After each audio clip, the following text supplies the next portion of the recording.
This is Political Core, the non-PC edition of The Aaron Cruz Show, where you decide the topics. The only place where you get the news you want from the people you trust. We are your balanced and accurate information resource. Good evening and welcome to The Aaron Cruz Show. This is Political Core. I'm your hostess, Aaron Cruz. Thank you for joining me. Tonight's topic is the Affordable Care Act, otherwise known as Obamacare. Given the topic matter and the heat behind it, we may run a little bit over our 1 hour limit into second hour programming. But first, we'll be finishing up last week's topic, border versus budget. On last week's edition of Political Core, we went through the border wall versus budget overview. And for those of you who are not listening, there's an archive available which I can provide you with at the end of tonight's show in the chat room, if you're there. Otherwise, I'll provide it online on Facebook. Now, to catch you up to speed, on last week's report, we took an intimate look at the budgetary concerns surrounding the border wall, as well as some really outrageous comparisons media and other professionals in the field were using to downplay the wall. And I really tried to emphasize the practical monetary comparisons and how the numbers actually support the building of a big, beautiful wall across our southern border. We also hit on some points why the border wall doesn't seem to be an actual financial issue at all. And given the impact, the spending and scope of government programs needed to support illegals and enforcement, it makes complete financial sense to make a deterrent, one which will support the decrease in numbers of persons dragged over in inhumane and in many cases potentially harmful ways, resulting at times in death. And children are not exempt and are the most vulnerable in this case. So, I also touched on how we have a responsibility as human beings to encourage that decrease in any way we can, especially when the numbers financially to support that is actually in our best interest. We also hit on how in the real world, in reality, really, from a citizen's perspective, the wall is more of an emotional or expressive concern. At least that's how it appears. So some people are open border, some are about national security, smart economic security initiatives supported by tough border enforcement. There's a real spread on views on this and many other national topics right now. And that's what we're seeing. Something we need to start really creating even more of a productive dialogue about. Healthy discourse is strongly needed. So an area that we didn't really get into last week about the border wall and budget is the media and the MSM or mainstream media and their approach to topics not just about the wall but about most national topics really. And if you look at Obamacare, or as the MSM is touting it now as Trump care, that's just one example. But we'll get back to that. So really, the heartstrings of America are being pulled once again. And it's a tactic, it's a ploy to shift the minds of good, upstanding American citizens in the ways of thought that most benefit them, the media, their bankrolls, their interests, their strong ties with specifically left-leaning politicos. It seems this biz, is kind of just the way they work it right now. It's kind of a mode of thought, and we're not getting past it. We keep trying and trying to have that dialogue, but it's not happening. And it's really disheartening, quite honestly. Those heartstrings, it's something that the media has played off of for some time. It's actually pure and utter propaganda if you look at it in its entirety. So I think you've seen it. I know I've seen it. It's just a matter of recognizing it and calling it out for what it is.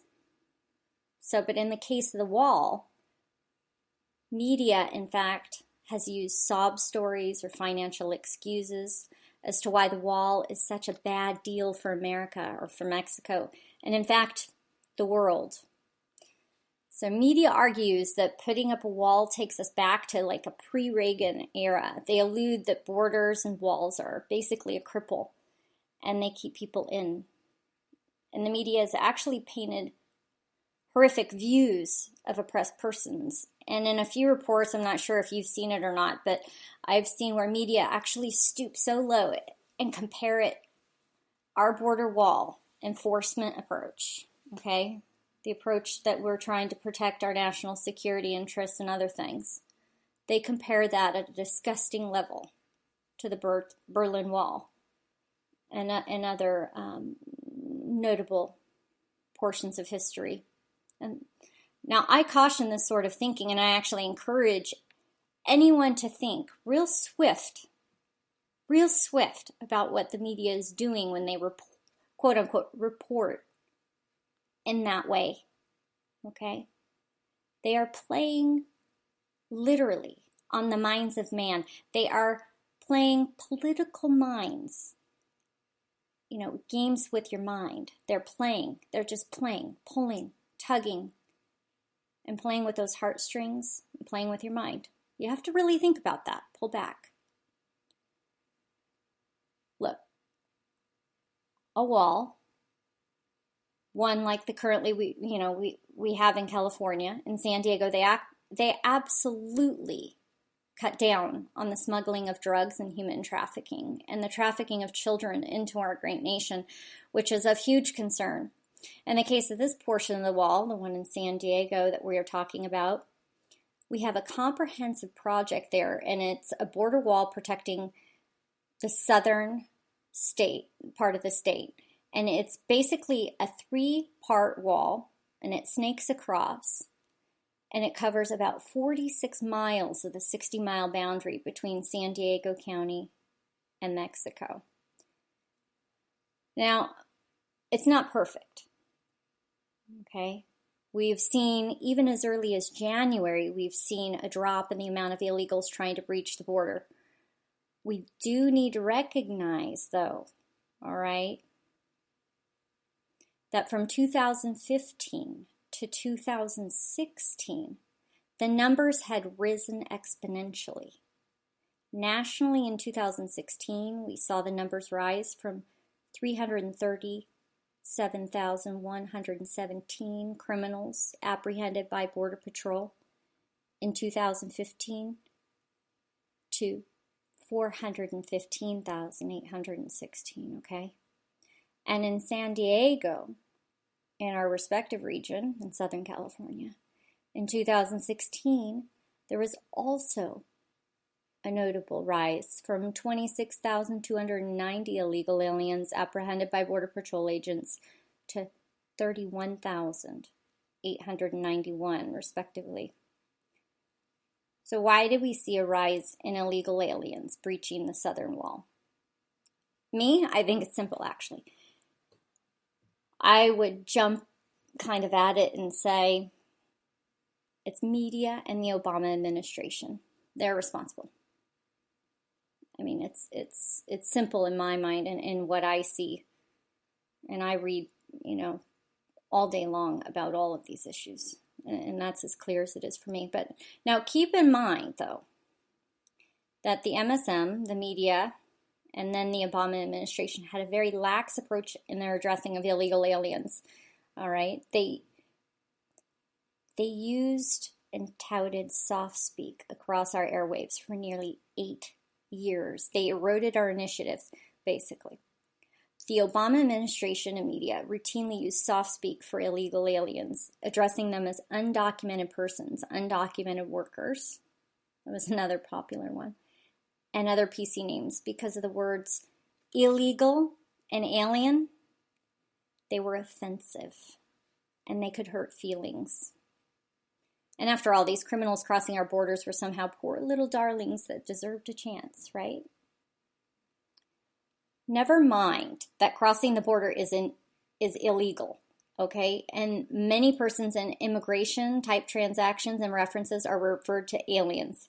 These terms illegal and alien absolutely 100% without a doubt, no hesitation, okay? Absolutely apply to the persons crossing our border illegal. By definition, and I'm going to quote Mr. Merriam-Webster Dictionary. The noun illegal is 1. A person who enters or lives in a country without the documentation required for legal entry or residence. Let me repeat that. Illegal. A person who enters or lives in a country without the documentation required for legal entry or residence. Okay? And as an adjective, it's defined as not according to or authorized by law, unlawful, illicit, not sanctioned by official rules. Okay? I could really go on a tangent here, but I have a lot I want to cover tonight, okay? But for those I just want to take a moment here. For those joining us a little bit late in the show, you're listening to Political Core of the Erin Cruz Show, featuring moi, Erin Cruz, with Second City Radio California. We are discussing the remaining portion of our border wall report from last week, and then we will touch base on the Obamacare and what comes next. All right? Thank you for joining us, everyone. So back to my tangent on terminology. Now, I worked in what would be considered specialized HR with all sorts of persons here in the United States, legally, of course, in the capacity of which I worked. And as we were discussing before about terms and definition, the lax approach and the soft speak approach to immigration is one that can't be continued. Not if we want to see restoration of order, higher levels of safety for both those on the north and south sides of the border. We have to stop the soft speak, period. No more PC, okay? It's got to stop. So, even when we deal with situations now where you have illegal alien who is here in the United States illegally and then commits further crimes or robbery, rape, or murder even, we see the media and the MSM addressing them as undocumented. Okay, that's a sympathetic approach to a very serious situation, one that cannot be ignored. Not by us, we the people. We cannot ignore that as a people. This is irresponsible. Irresponsible. It is bordering criminal incompetence, if you will. Now, I've thought about this probably 100 times before I've said it. And does my claim seem grandiose? And if you take the time, I'm not sure that it is, actually. You really need to think about those definitions and think about the way you look at things, because it is what it is, and I believe it's very clear. But that's for you to decide, I guess, for you in your own mind. But I'm trying to present this in a way which is logical based on information we already have and give you the information you can decide. But what I see, all right, is the media is encouraging, with its irresponsibility, a complete and ethical erosion of the great nation that is the great United States of America, okay? This is our dear republic, okay? Illegals caught committing crimes. These are persons who came illegally. Right there, they broke the law. There's no refuting that. Right there, when they came here illegally, they broke the law. And then going further to break more laws by, be it attaining illegal papers or documents for residence, work, and the like. Okay, these are criminal, illegal aliens, not just criminal aliens, as I have seen them referenced, okay? They are criminal, illegal aliens. It's illegal on illegal. I mean, how much worse could you get there? So I guess what am I getting at? You might be wondering. So this is not just a rant about those who came or come in from other countries on our northern, or as we're focusing on tonight, our southern borders. This is about the media's approach to reporting, okay? To our way of understanding the issues. We have to look at this clearly. And we have an obligation, I believe, as citizens to stand up and demand that our media representatives, our newspapers, our online outlets, TV reporters, all approaching the information they are feeding the American people with, they give it the respect it deserves. Okay, and the respect you deserve, and the respect I deserve. This is their jobs. These are their jobs that we're talking about here. They've decided to do this for a living. They need to do it and do it well and do it completely. So no longer can we have a lax reporting from fake news outlets, okay? Old news outlets. We need real data. So when you see this, when you see these sorts of reports, when you see people saying these sorts of things that are out of context, don't just pass them by. And most especially if it's a large outlet, I recommend that you write the editor. Okay, write a letter about it. Demand that supporting documentation and reference be given, or ask for an explanation and or express your concerns, or give a correction. You have the right, okay, with the power of free press. They are, it's their duty to report. You have the right to demand that they give you accurate data. And might I also suggest, okay, now this might be a little step out, refraining from listening to or contributing to those sorts of outlets, because it really just feeds them financially. Okay, that's just a thought there. There are plenty of outlets that are fact-based with reputable journalists. I know many, many, many of them. And if you have any questions, you can send me a note, and I'll let you know maybe of some journalists that you could follow that might give you information on certain subjects. I would be glad to do that. Anything to get people the information that's accurate, okay? And independent. We need to choose our media outlets wisely. So as it relates to the border wall, I think you can see that there is somewhat of a war going on, actually. And in fact, it's in the minds of man. And this ties, I think, into the Obamacare portion of our show tonight. And in the same way, really, that the media has been irresponsible in its reporting on the wall and other topics, I believe it's apparent that the same is happening with the coverage of Obamacare. Only what I've witnessed over the course of 2 days is really an uptick in intensity and hostility, primarily led by those we call leaders, even those in Congress. I follow this pretty closely, and it's frightening the last 2 days what I've seen on the TV. And in general, I think I've made it a point overall to try to remain objective as well as report in a balanced way in all my media outlets. But I don't believe we can neglect, what is required of us as human beings. When you see hostility and bloating of words and stories on things like important legislation, Obamacare, or as it's now touted, Trumpcare, I think we need to speak out. It's imperative. Who else is going to do it? So I'm sure that all of you have seen, or many of you have seen by now, the headlines on Obamacare, or as they're now calling it, like I mentioned earlier, Trumpcare. I kind of want to go over that a bit. And for those of you who may not quite be on track with politics, or you're just so tired of the headlines and have just kind of given up following anything politically related, hopefully tonight might help put things in perspective. And I just want to kind of go over for a few minutes here a little bit of terminology. And for some of you, this may be old news. This may be old news or information you already have, but there may be people joining us who aren't really kind of up to date in the things that go on in D.C. or across the country politically, and maybe they've just gotten interested in this. And I want to kind of give a little bit of just a tiny overview of some terminology and bring people up to date. Okay.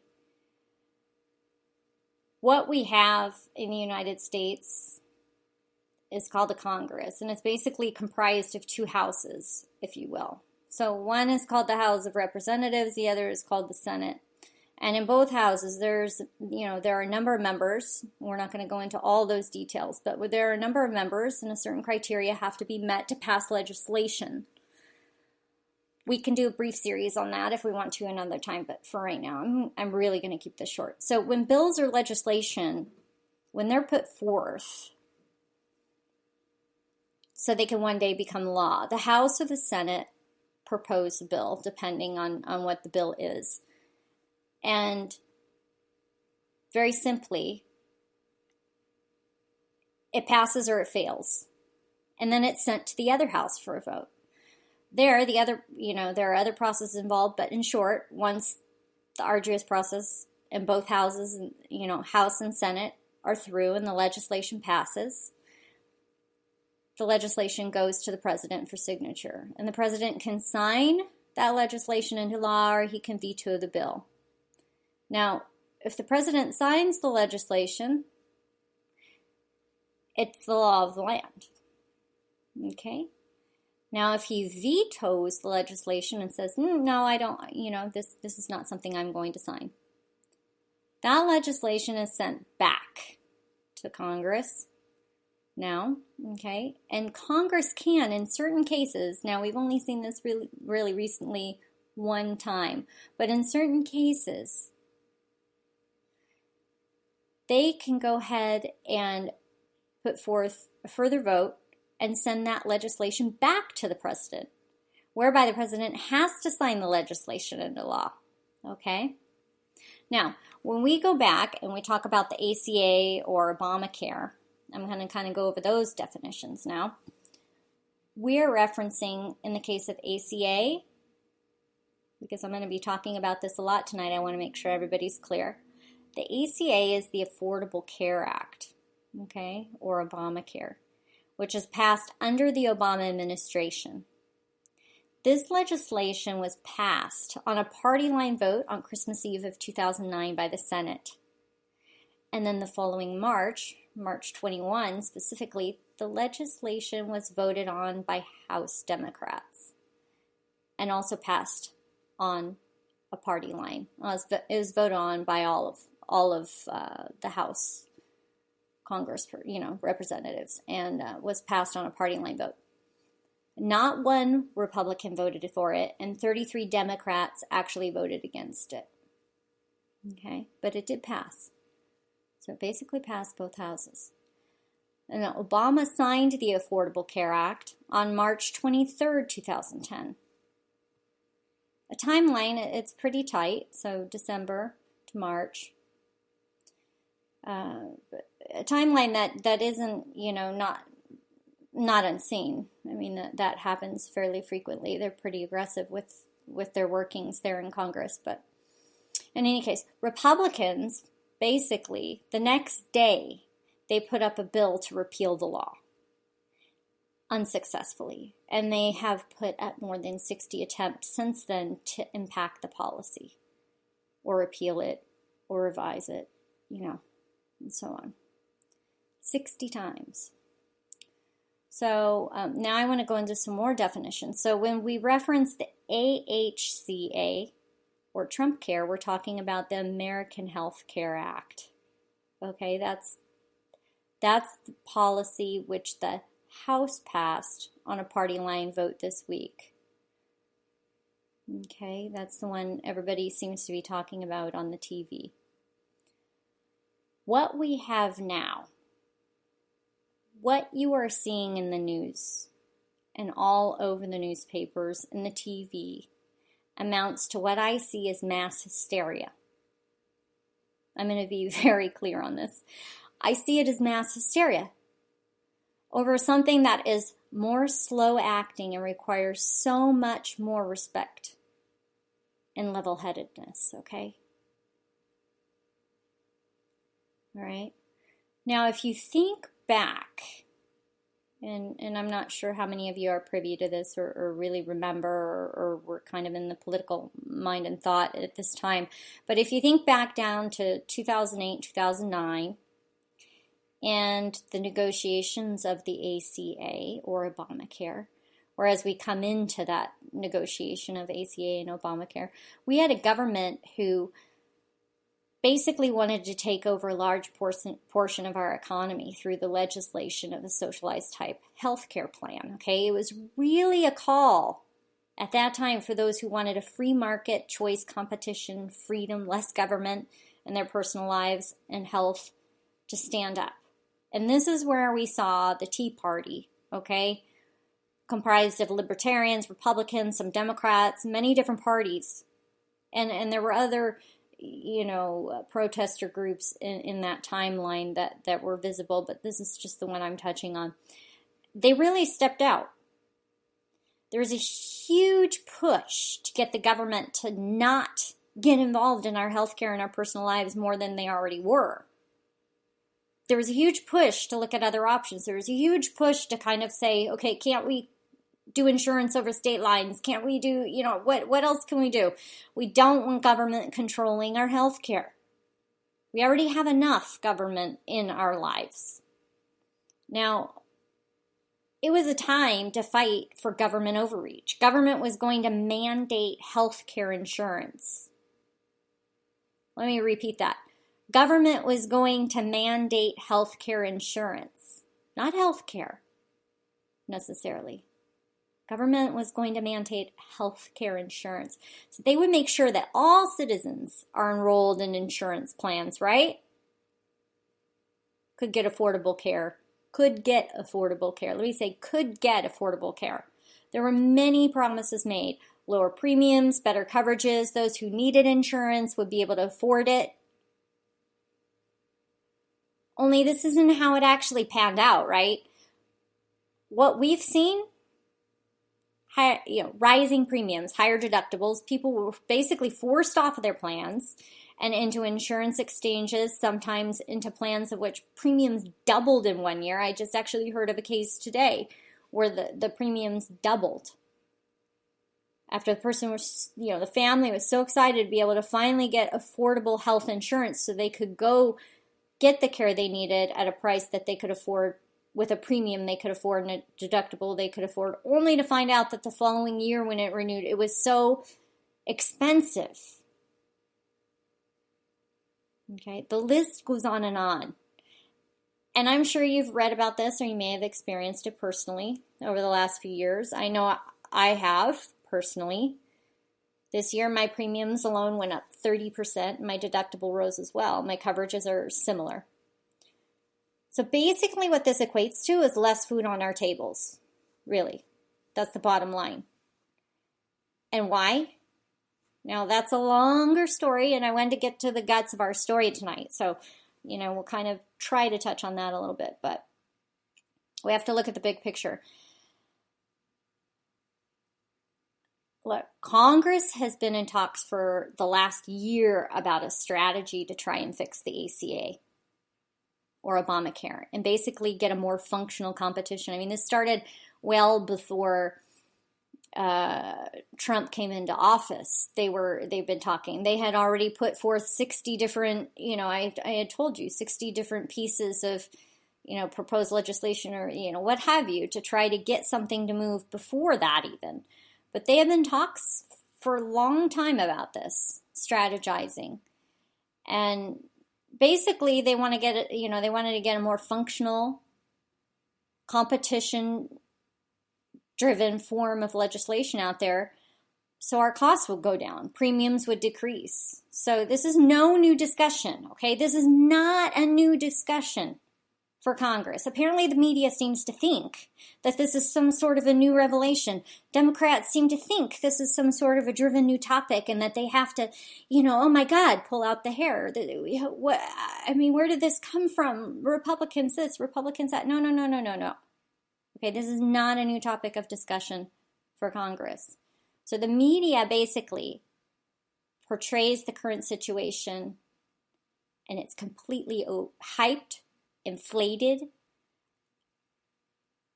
and they make it like an emotional mess of a tragedy, okay? In reality, like its bigger brother, the ACA, it will be sometime before we even see if the AHCA or Trump Care even passes, okay? So what amendments are done in that process and what the language actually ends up like if it passes, we don't know. We don't know yet. We have to watch this roll out. It's a process, okay? It's not like the media is portraying. So now, realistically, people need to get their heads on straight. So this is really difficult because many lost out when the ACA passed. The media doesn't want to talk about this. Thousands covered by insurance were dropped. Others were outpriced, fined for not having insurance, and coverages completely changed, okay? In fact, the numbers speak for themselves. They don't support that the ACA was a winning policy. Rather, they show that there was a deep impact on the middle class, which impacts our overall economy greatly, and not in a good way, all right? So even today, it's unraveling, it's unnerving what I see right now. And I have to talk to you about this. Even today, I saw a video, a speech of Elizabeth Warren. And I'm not sure if you know who she is, but she's a congressperson. She's one of the people who voted for Obamacare. And now this is how I view it. And then somebody else may view it quite differently. They may look at her as an empowered woman speaking to the people. But the way I viewed it, as I watched this video over and over and over again, I must have watched it 15 times to really try and grasp the communication that was going on there. She was yelling in her microphone, screaming, swinging her arms about, okay, in what I saw as an over-intense way, saying, and I'm going to quote her, all right? Are you ready to fight? Are you ready to fight for women's health care? Are you ready to fight for mental health care? Are you ready to fight for care for 24 million Americans who are about to lose it? Health care is not a privilege to be reserved for the rich. Health care is a basic human right. That's what she said. Well, it's because of people like her that good, hard-working Americans are completely misled. Okay? Let's rewind. In no way does insurance coverage equal health care services or treatments. Just because you have insurance does not mean you can afford some of the care.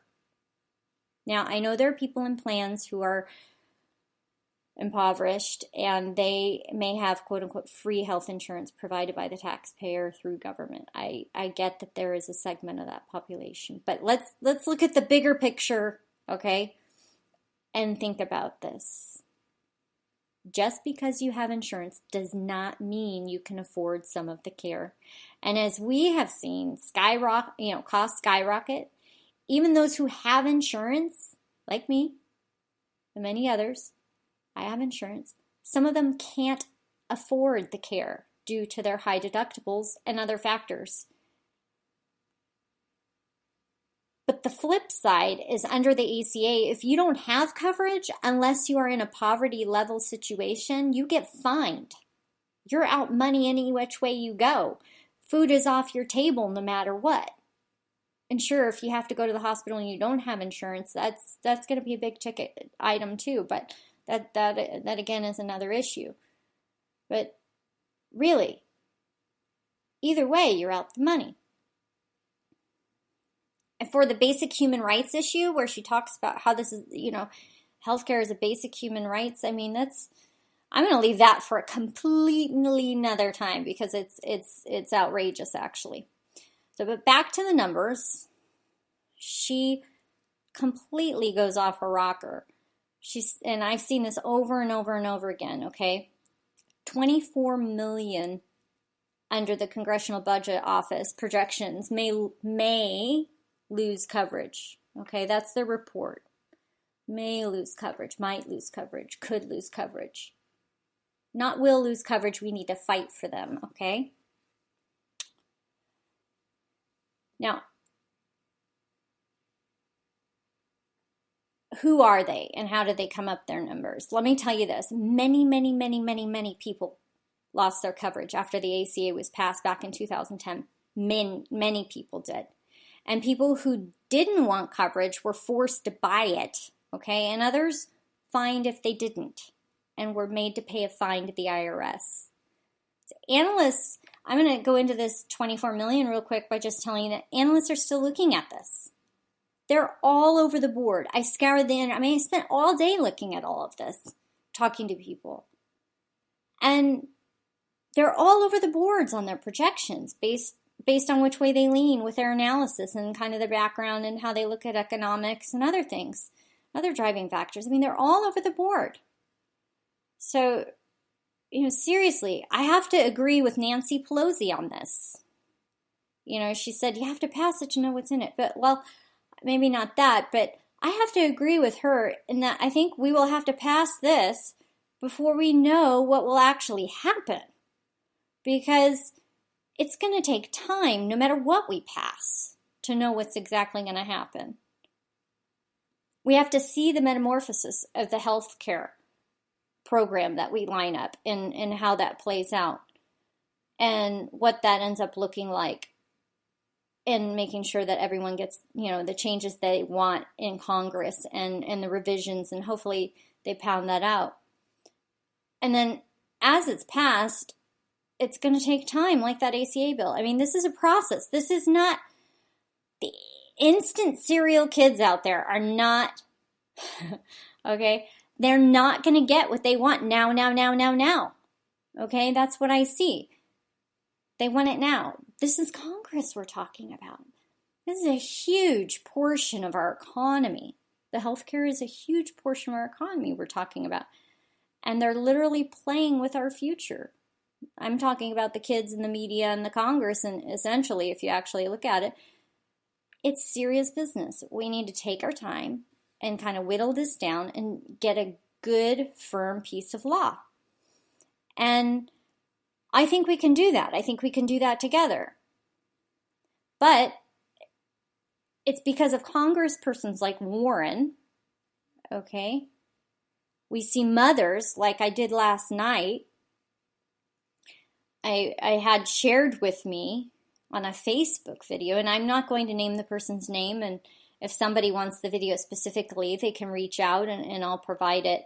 But I really don't want to play this sort of thing up because it's outrageous seeing what's going on out there in the hysteria, and I think we don't need to contribute to it. But we need to be aware of what's going on, okay?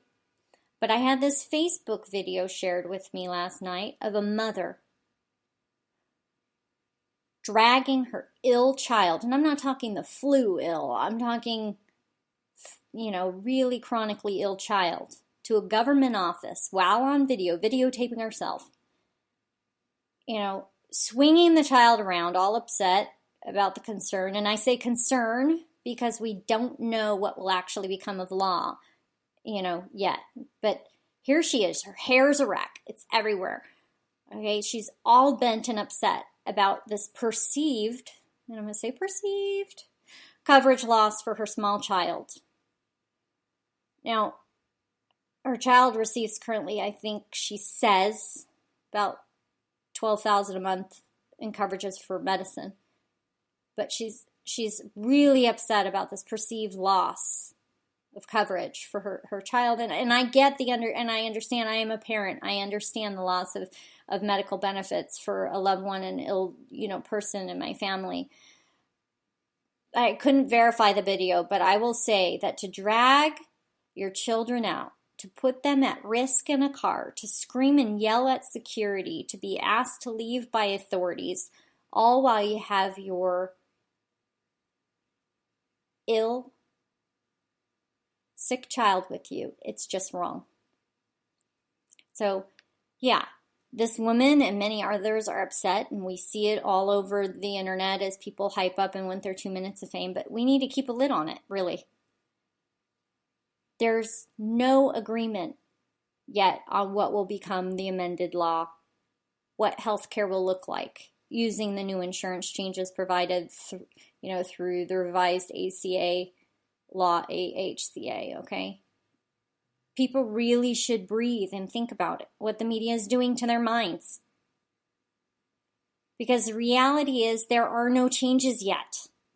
There are no laws passed. I urge people, call your representatives, send an email, write a letter. Please be responsible. Don't take your children into harm's way. Don't put your person or other people in harm's way. The new bill aims to put more food on your table, not to take food off of it. And I truly believe, and this is my heart of hearts, Trump is pushing for a better, stronger America, okay? We only have to do just a few things. We have to keep our eyes open, and we need to let him know when we see things that we need changed, that we want. He's paying attention, more so than politicians I have seen post-Reagan, okay? So, I know I've taken a lot of time on that, and I kind of want to go ahead and shift gears. And I want to give kind of some information and debunk and kind of give some information on what is and is not in this new healthcare bill or amendment or whatever you want to look at it as. Many different terms have been used. It's actually almost not worth going over. And do you want to know why? Because it's in the Senate right now getting looked at. In addition, Senate Republicans are currently working on another version of the bill, and I'm not sure if anybody who is watching kind of this progression saw that, but they're working on another version of the bill as well. So, look, media is playing the minds of Americans, period. Media is playing the minds of liberals and Republicans alike. I don't think it matters who you are. They're playing both sides. They're jerking you around. They're telling you the sky is falling, and it's not. Absolutely is not. They're telling you that pre-existing coverages are not covered, and in most cases they are. They're working on things right now about that. They're playing emotions for their own gain. And when I say they're playing emotions, I mean the media. Okay? The gain of powerful politicians that are profiting every day off of the fear of Americans. And I believe that. And it's time to stop the hysteria. Between the media, between the politicians, it's just a bunch of buckus. Okay? Stop jumping to conclusions. It's time to start learning how to go direct to the sources and basically read for yourself. Okay? I'm sure you read the paper, or you read news online, or you watch TV, and if you do, I think you can read legislation updates on topics. And especially on this particular piece of important legislation, and if it matters to you and you're listening tonight, then I think it probably is something that you want to look at yourself. And I think that in order, it's time to stop being jerked around and start taking informational action and making up your own mind and contacting people who can help and act on the choices you want to make here, okay? But and that's something I can help with, and I'll provide information after every show on where I got this data, and I also have on my website a place where you can go and you can look up resources, and I'm going to add to the list as people want them. I want people to be informed. Don't just come to me. Don't just see the news. Don't just read the topic on the websites, when you log into your email. You've got to get real information for you if you're going to be informed. And because this is political core, okay, we get to the core, and we will get to it. This core has two guts, okay? One is the media, and they're hit on Americans, and the legislation, all right? They're using to drive their agenda to go further divide the people. So I'll outline for you the details on TrumpCare and AHCA and the division by Republicans on this legislation. Okay, and basically, and now this may be a little deep, but I kind of do want to get to this, and you can follow it along, and then I'll provide the data and you can read about it. But the legislation, it's where Title I is, basically the AHCA, and this is what the Republicans are upset about. Democrats don't want Republicans to touch the legislation at all. They think it's a failed bill. The ACA is a failed bill, but they don't want Republicans to touch it because there are provisions in there that benefit them, right?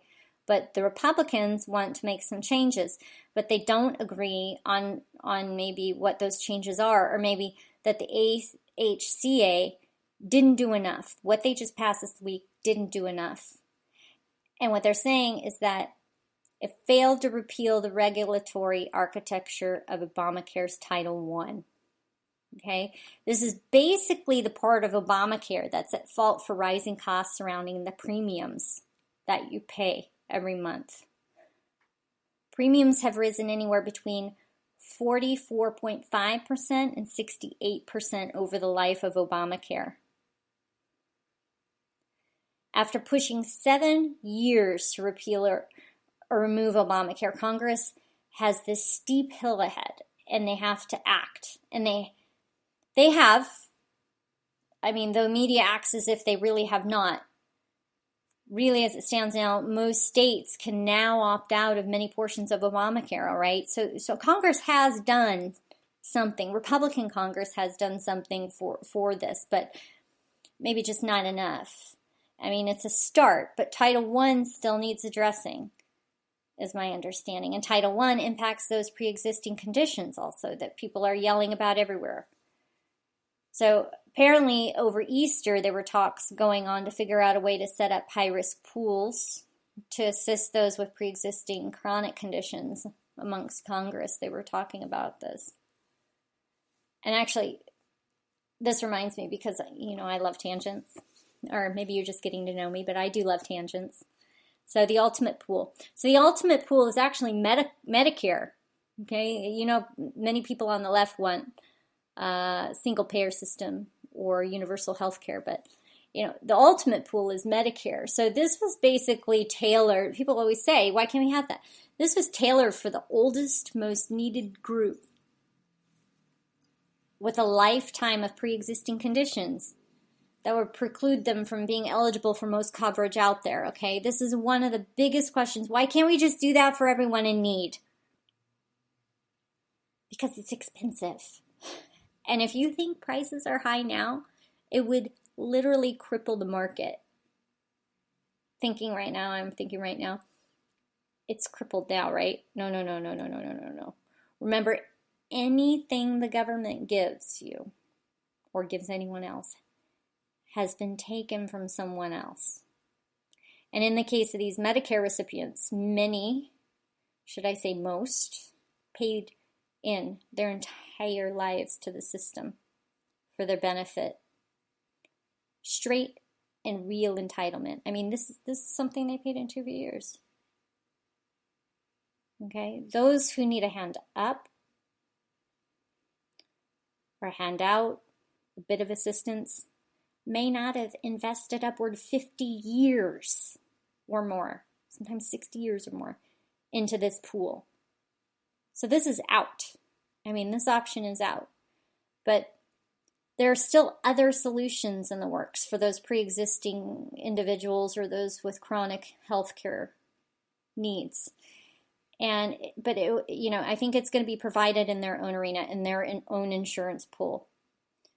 With like values that can hopefully sustain the weight of the incoming flux of needs, because this is kind of like a revolving door. This is cyclical. So again, time will tell, but I'm gonna kind of get off that tangent. But I did want to touch on Medicare and why it is that we aren't just using that as a catch-all, be-all, catch-all for those in need. It's because they have different needs. Okay, and they need to be in a different type of pool that meets those needs financially as well as practically. So Congress is working on that. So there are several other amendments, okay, that addressed concerns making the AHCA passable by the sniff, kind of the sniff test, if you will. But to me, it's clear that people are still concerned. I mean, Republicans are still concerned, but I think it's also important to remember, as I said earlier, there are revisions and amendments going on in the Senate where the Trump care is at now. Okay, so they're working on it. So don't sweat it. I think just pretty much take it one for one. Call your representative, call your senator. I know it takes a few minutes, but send them a short, and I repeat, short note to let them know what you want to see and what your family needs. And be polite. I think one of the things that we get carried away with is we get heated and upset, and the message gets lost. So I think that, be polite. And that's the best way to make your voice heard, which is clearly, without anger. Just keep it short. And I also want to just encourage you to make sure to inform your friends, okay, your family, when they bring this up, that we really need to take the time and think and read for ourselves about this, that what we see on TV and in the news is just not right. It's completely over-exaggerated. And implore them. Really reach out to them to really think about how Congress and the process works. I know it's a lot of energy for people to try to understand it, and they get frustrated, and why isn't this fixed, and why am I paying more, and all of this, but why is everybody fighting, or I'm going to go march. Well, no. Let's just think about this. Let them think about how the process works. It's much slower than the media. The media is quick. It's a huge process, and there are ways to make a difference that are not acting out, okay, violently, or taking your kid out in a risky situation. That will be more highly regarded and respected by those in office, and will resort in the voice being heard, be it yours or your family members or your friends. And I'm really serious here, because I think what I'm seeing out there right now is a lot of tension and acting out, and we just need to get our head on straight and communicate clearly. And I guess we're kind of getting towards the end of the show, but I know before I want to go, I kind of wanted to shake it up and give you a little tidbit. I want to do kind of a 2-minute hit on other issues coming up in DC and nationally, because it will kind of spark maybe conversations for next week, or with other people, or online, or what have you. I'm part of what's called the Heritage Action Sentinel program. And being a part of this, it's a space where I think we can interact well with other people. You don't have to be on that same page to interact and learn information. It is kind of more a Republican perspective, but I think that all people could participate and take information from it and learn about the process. They have regional directors, and they basically keep you in the loop about what's going on and help make your voice heard. Okay? So in this section of our program, I kind of want to go over all different things that are going on, not just from that program, but from other programs, and kind of lump them in for you so you can know what's kind of going on. So here's the rundown and kind of action item list, and you may not understand it all, but as we piece it together and as you look at the information given at the end of the show, I think it'll become helpful. So basically, where we stand right now in Congress, the House is currently on a 1-week recess, and it'll return next Tuesday. The Senate is still in session and considering several nominations and potentially a resolution to strike down an Obama-era methane rule. So there's an urge to call your senators and ask what aspect also of the AHCA matter most, and to highlight the ones that mean most to you. So I'm urging you to contact them and let them know why they are important to you, and encourage them to fight for what you want. Specifically, those Title I issues that I had talked to you about, okay? The ones about the pre-existing conditions. I think you should talk to them about them as well. Also, they mentioned that Dodd-Frank repeal and what is called the Financial Choice Act. So that's a new act that's coming about. It is urged that you call your representative and ask where they stand on the Choice Act and make your voice heard.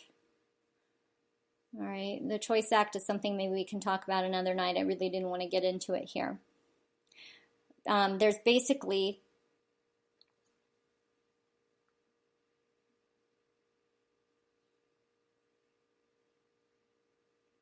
I'm sorry, it's taken. Sorry for that. There is, let's see here. Pardon me.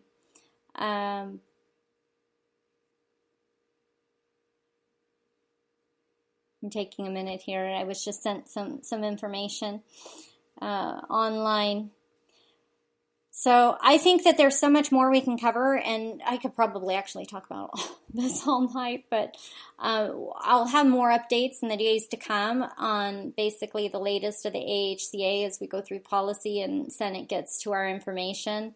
And in our next edition of Political Core, I know I will definitely give some good information out too on the Queen of Politics this coming Thursday at 7 p.m. Pacific Standard Time. So, as always, I will give you the information and resources used in today's show, along with contact phone numbers to Congress and other things in the timeline and in our chat. And then now I will go ahead and give that information to you over the radio here. The number to Congress is 202-224-3121. You can also look them up at www.house.gov. www.senate.gov. You can also look up other resources on my website, which is aaroncruz.com, or send emails and inquiries, info@aaroncruz.com. I will also be sending out references to the data provided on the show. Make sure you follow me on Twitter, Wagner Gurley, and Political Core. As always, we want to grow together to find common solutions, to find common ground. And I will make sure, to answer any questions I can. Do not ever hesitate to reach out. We are in this together. United we stand, right? Thank you for joining me, Aaron Cruz, on Second City Radio and Political Core. Join me again this Thursday at 7 p.m. and then next Tuesday at 7 p.m.